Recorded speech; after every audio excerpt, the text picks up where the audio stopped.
વિદ્યાર્થી મિત્રો, ગયા લેક્ચરમાં આપણે ચેપ્ટર નંબર 6 જે ચાલે છે તેની અંદર આપણે જનીન સંકેત વિશેની માહિતી મેળવી. 6.6 આપણે ચાલે છે, નામ છે જનીન સંકેત. કે એમાં આપણે એવું ભણ્યા હતા કે ડીએનએ પોતાની જનીનિક માહિતી પ્રત્યાંકનની ક્રિયા દ્વારા કોને આપે છે? mRNAને આપે છે. જે સંકેતમાં આપે છે એ માહિતીને કહેવામાં આવે છે જનીન સંકેત. તો આપણે સૌથી પહેલાં જનીન સંકેત વિશેની માહિતી જોઈ હતી. યાદ છે બધાને? હવે જનીન સંકેત વિશેની માહિતી આપણે જોઈ હતી. એના પછી આપણે આજે જનીન સંકેત જે છે એના ગુણધર્મો વિશે આપણે જોયું હતું.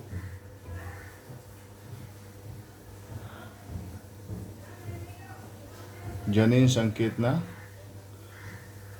ગુણધર્મો વિશે પણ આપણે જોયું હતું. જનીન સંકેતના ગુણધર્મો પછી હવે આપણે વિકૃતિ અને જનીન સંકેત શું છે તેની ચર્ચા કરવાની છે. વિકૃતિ અને જનીન સંકેતની આપણે ચર્ચા કરવાની છે. ઓકે, એ અને બી જનીન સંકેત શું છે, ગુણધર્મો શું છે તે આપણે બધા જાણીએ છીએ. માહિતી જોઈ હતી આપણે જનીન સંકેત વિશેની, જનીન સંકેતના ગુણધર્મો જોયા હતા. અને મેં તમને કહ્યું કે ગુણધર્મો ખૂબ જ આઈએમપી છે. જો કે માર્ચ 2020ની પરીક્ષાની અંદર આ પૂછાઈ ગયેલા છે. માર્ચ 2020ની પરીક્ષાની અંદર 3 માર્ક્સમાં પૂછાઈ ગયા છે. આજે આપણે વિકૃતિ અને જનીન સંકેત વિશે જોઈશું. તો વિકૃતિ અને જનીન સંકેતની અંદર સૌથી પહેલાં મેં તમને ચેપ્ટર નંબર 5માં પણ આ ટૉપિક સમજાયેલો કે ડીએનએની એક બેઝ જોડમાં થતું પરિવર્તન એ વિકૃતિ પ્રેરે છે. જેને પોઈન્ટ મ્યુટેશન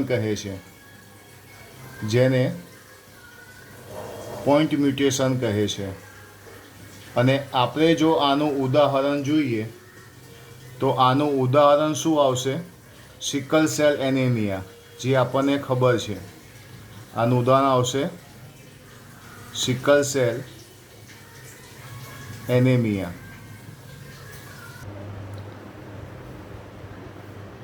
ડીએનએની વધારે બેઝ જોડમાં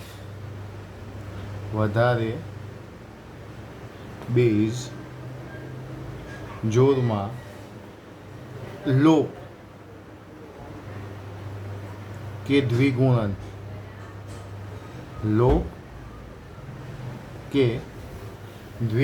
થાય તો ડીએનએની વધારે બેઝ જોડમાં લોપ કે દ્વિગુણન થાય તો તેના કારણે જે વિકૃતિ ઉત્પન્ન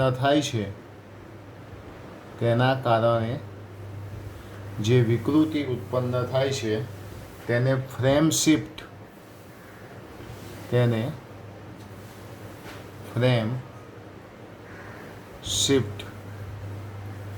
મ્યુટેશન કહે છે. શિફ્ટ મ્યુટેશન કહેવામાં આવે છે. ઓકે, તો હવે એના પછી આપણે જોઈએ કે આની અંદર પહેલાં હું એવું લખું છું કે frame shift insertion.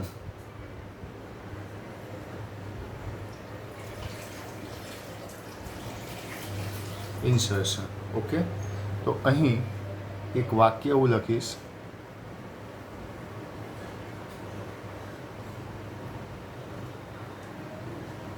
Ram has red cap. એક અહીં વાક્ય લખ્યું છે, રામ હેઝ રેડ કેપ. અહીં હેઝ અને રેડની વચ્ચે અહીં હેઝ અને રેડની વચ્ચે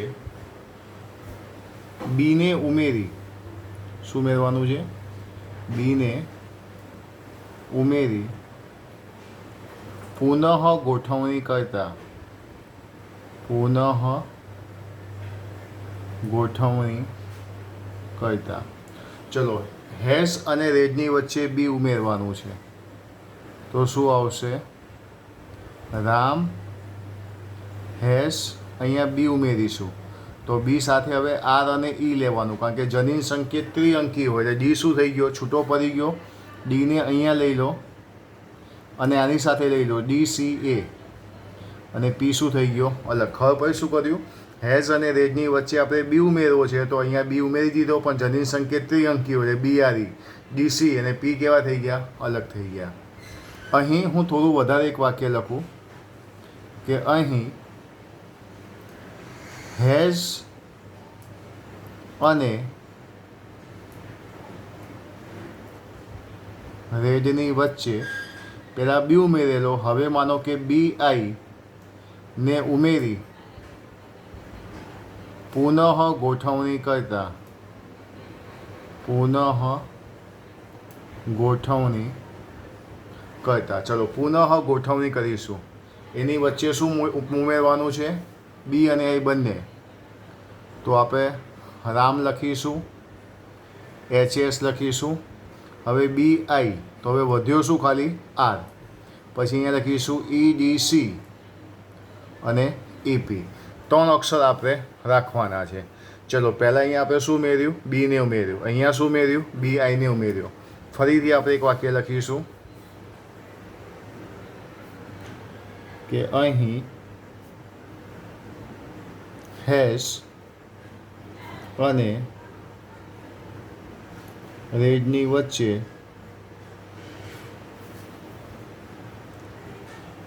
BIG ઉમેરી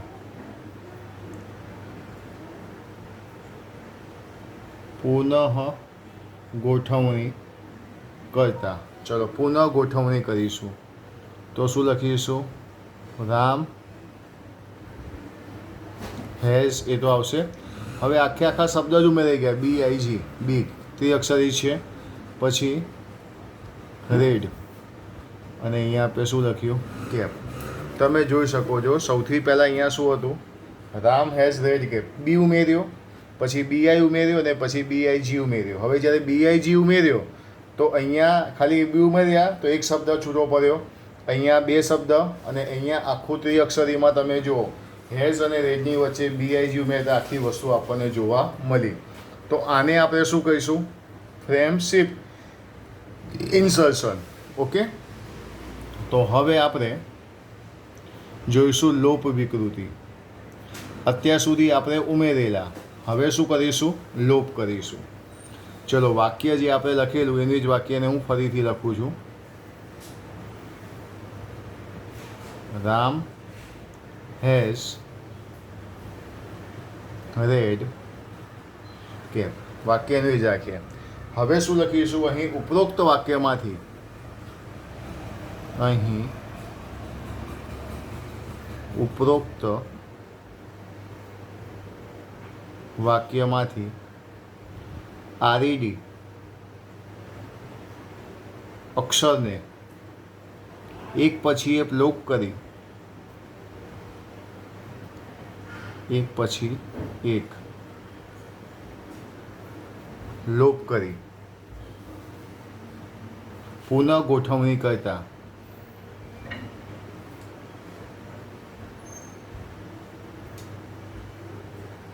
પુનઃ ગોઠવણી કરતા નીચે મુજબ લખી શકાય. નીચે મુજબ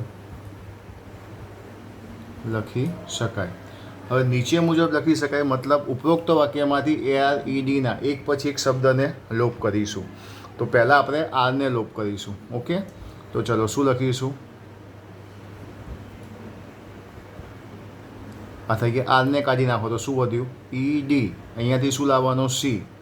અને વધ્યું શું? AP. ઓકે, હવે હું આર અને E બંનેનો લોપ કરીશ તો શું આવશે?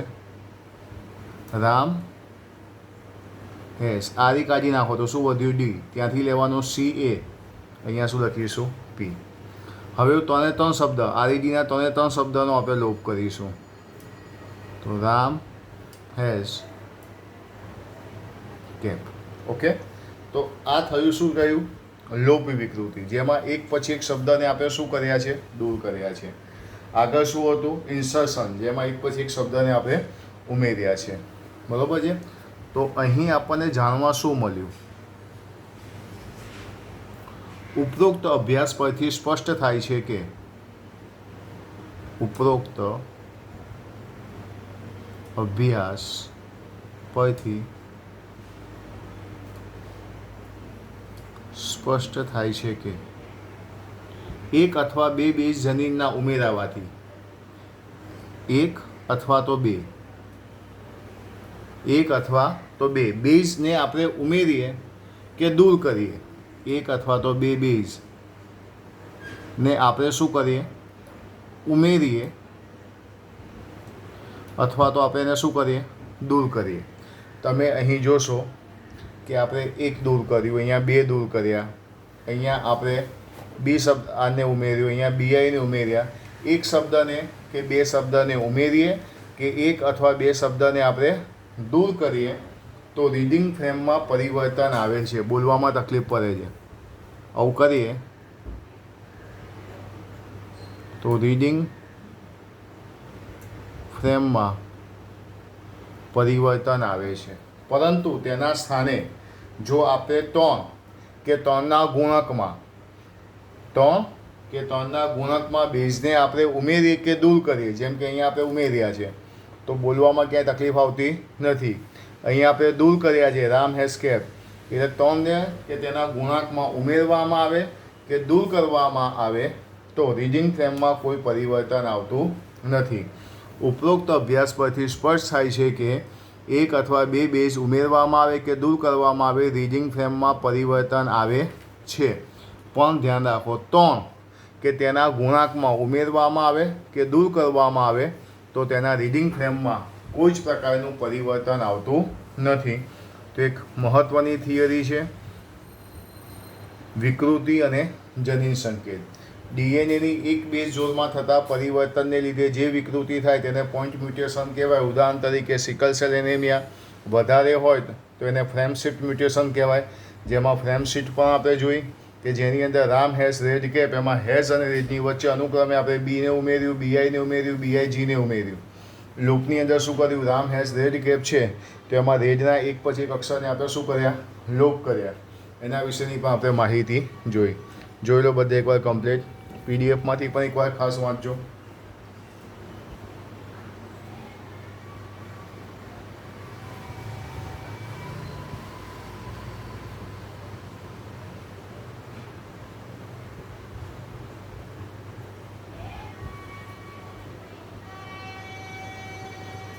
ઓકે, તો આની સાથે એક બીજી થિયરી છે TRNA. આની સાથે એક બીજી થિયરી પણ છે. એના પછીનો મુદ્દો ડી વિભાગ. સી વિભાગમાં વિકૃતિ અને જનીન સંકેત જોયું. ડી વિભાગમાં આપણે જોઈશું TRNA, જેને કહેવાય છે અનુકૂલક RNA, જેને કહેવાય છે અનુકૂલક RNA. તો હું અહીં સૌથી પહેલા નંબરના મુદ્દામાં તમને કહીશ TRNA એટલે બધાને ખબર છે ટ્રાન્સફર RNA, જેને વાહક RNA કહેવામાં આવે છે.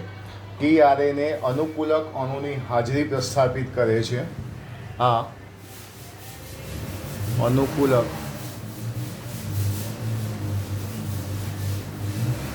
કારકની હાજરી પ્રસ્થાપિત કરે છે જે એક બાજુએથી સંકેતને વાંચતા હોય અને બીજી બાજુથી વિશિષ્ટ એમિનો એસિડને જોડતા હોય, જે શું કરે છે, એક બાજુથી એમિનો એસિડને વાંચે છે, એક બાજુથી એમિનો એસિડ જે છે એના સંકેતને શું કરે છે, એમિનો એસિડના સંકેતને એક બાજુએથી વાંચે છે, તો બીજી બાજુએથી વિશિષ્ટ એમિનો એસિડને જોડતા હોય છે, વિશિષ્ટ એમિનો એસિડને શું કરે છે, જોડતા હોય છે.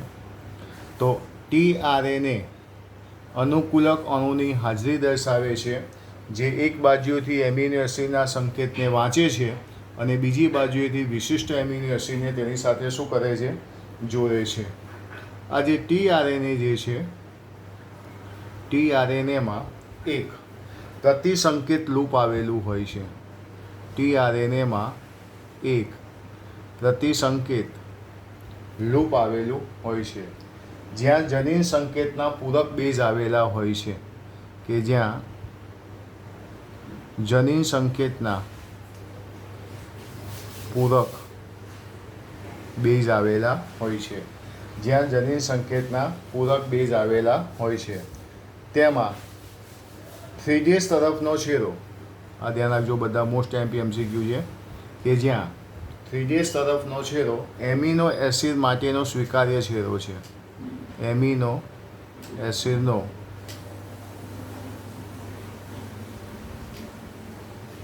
સ્વીકાર્ય છેડો છે, કે જે એમિનો એસિડનો સ્વીકાર્ય છેડો છે, કે આ એવો છેડો કે જેની સાથે એમિનો એસિડ જોડાય છે, કે જેની સાથે એમિનો એસિડ જોડાય છે. તો આ થયો આપણો બીજો મુદ્દો. tRNAમાં પ્રતિસંકેત લૂપ આવેલું હોય છે, તે જનીન સંકેતના પૂરક બેઝને ગોઠવે છે.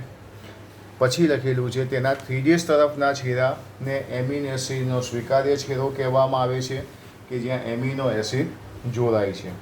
ફરીથી એકવાર મુદ્દો જે સમજવા જેવો છે, કે tRNAમાં એક પ્રતિસંકેત લૂપ આવેલું હોય છે, જ્યાં જનીન સંકેતના પૂરક બેઝ આવેલા હોય છે. 3' તરફનો છેડો એમિનો એસિડનો સ્વીકાર્ય છેડો કહેવાય છે, કે જ્યાં એમિનો એસિડ જોડાય છે. પ્રત્યેક એમિનો એસિડ માટે એક વિશિષ્ટ tRNA આવેલા હોય છે. હું અહીં તમને કહું એના પછીનો મુદ્દો, કે પ્રત્યેક એમિનો એસિડ માટે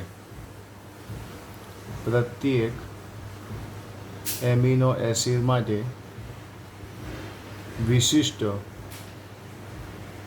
tRNA આવેલા હોય છે. પ્રત્યેક એમિનો એસિડ માટે વિશિષ્ટ tRNA આવેલા હોય છે. પ્રારંભ માટે બીજા વિશિષ્ટ tRNA આવેલા હોય છે.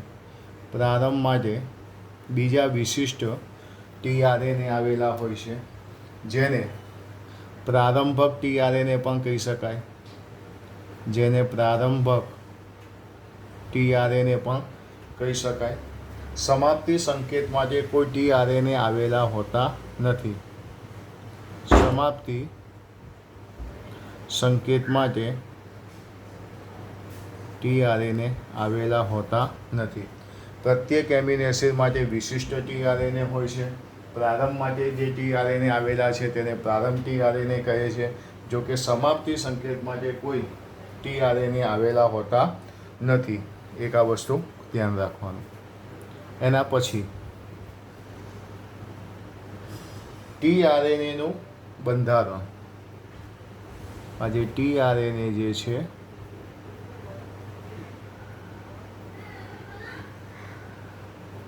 એનું દ્વિતીય બંધારણ ક્લોવરના પર્ણ જેવું હોય છે. ક્લોવરના પર્ણ જેવું હોય છે. વાસ્તવમાં તે tRNAનો સઘન અણુ છે, જે ઊંડા L આકારનો હોય છે. વાસ્તવમાં tRNA સઘન અણુ છે, ઊંડા L આકારની જેવો તે દેખાય છે.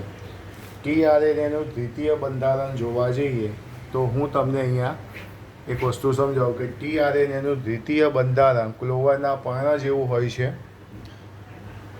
વાસ્તવમાં tRNA સઘન અણુ છે, જે ઊંડા L આકારના રચના જેવો દેખાય છે. હવે એક વસ્તુ ખાસ ધ્યાન રાખવાનું, mRNA હોય ને, mRNA એની પર જનીન સંકેત આવેલા હોય, જ્યારે tRNA હોય તો tRNA પર પ્રતિસંકેત આવેલા હોય. ધારો કે mRNA પરનો જનીન સંકેત AUG હોય તો અહીંયા A હોય તો U હોય તો A અને G હોય તો C. એટલે mRNA જનીન સંકેત દર્શાવે છે, જ્યારે tRNA શું દર્શાવે છે? પ્રતિસંકેત દર્શાવે છે તેવું કહી શકાય. તો આપણે આ થયું tRNA વિશેની માહિતી. tRNA અનુકૂલકકારક, tRNA જે છે એ tRNA અનુકૂલકકારકની હાજરી દર્શાવે છે. એક બાજુથી એમિનો એસિડને વાંચે છે, બીજી બાજુથી એમિનો એસિડને શું કરે છે? જોડે છે. એક બાજુથી એમિનો એસિડને શું કરશે? સંકેતને વાંચશે અને બીજી બાજુથી એમિનો એસિડને જોડશે. tRNA પ્રતિસંકેત લૂપ ધરાવે છે, જે જનીન સંકેતના પૂરક બેઝ ત્યાં ગોઠવાયેલા હોય છે. tRNAનો 3' તરફનો છેડો એમિનો એસિડનો સ્વીકાર્ય છેડો કહેવાય છે. એવો છેડો છે જ્યાં એમિનો એસિડ જોડાય છે. આ બધું શોર્ટ ક્વેશ્ચનમાં ક્યાંક આવી શકે. પ્રત્યેક એમિનો એસિડ માટે વિશિષ્ટ tRNA હોય છે. પ્રારંભ માટે જે tRNA હોય છે તેને પ્રારંભ tRNA કહે છે. સમાપ્તિ માટે કોઈ પણ tRNA આવેલા હોતા નથી. tRNAનું દ્વિતીય બંધારણ ક્લોવરના પર્ણ જેવું દેખાય છે. વાસ્તવમાં tRNA સઘન અણુ છે, ઊંધા L આકારનો હોય છે.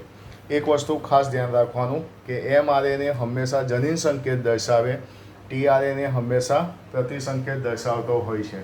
તો 6.6ની અંદર જનીન સંકેત વિશેની માહિતી, જનીન સંકેતના ગુણધર્મો, જનીન સંકેત અને વિકૃતિ, tRNA વાળો મુદ્દો અહીં આપણો પૂરો થાય છે. 6.6 આ સાથે તમને જે PDF આપી છે તેમાંથી પણ તમારે ખાસ એકવાર જોવું અને તૈયાર કરવું.